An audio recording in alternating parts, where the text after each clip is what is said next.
Acts chapter 12 is the antidote to Mark 16:16 and is the symbolic fulfillment of Isaiah 9:2.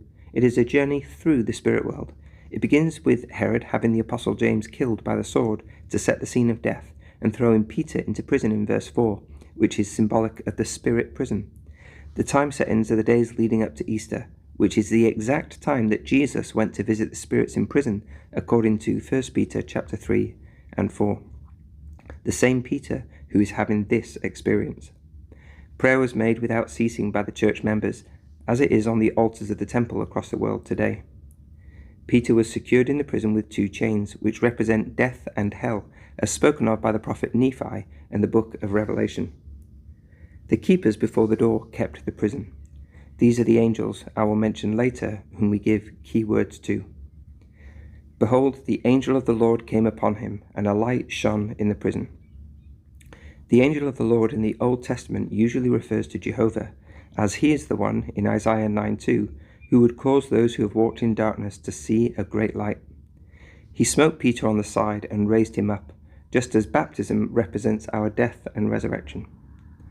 The symbol of baptism is designed to give hope to those who have died.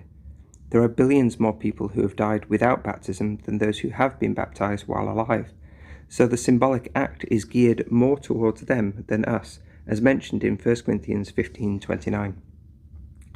Peter was smitten on the side, and Eve was created from the side of Adam, again pointing to the resurrection. Adam was fashioned from the dust, yet Eve was built from the rib.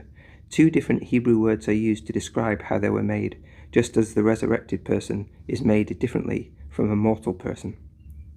When resurrected, the chains of death and hell fell from his hands. Peter was told in Matthew 16 that the gates of hell would not prevail against God's church, so this is a key focus on freeing those in the spirit world where there is no water, opening up the gates of hell. The angel then said to him, "Gird thyself," which is symbolic of the initiatories we do in the temple.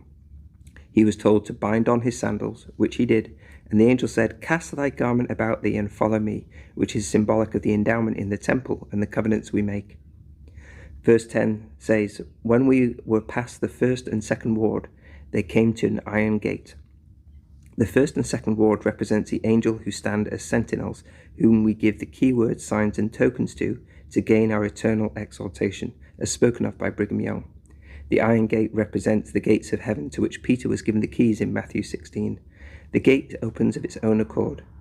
Those who have been through the temple know that this is the last thing that happens before you enter the celestial room. Acts 12 is our journey out of the spirit world.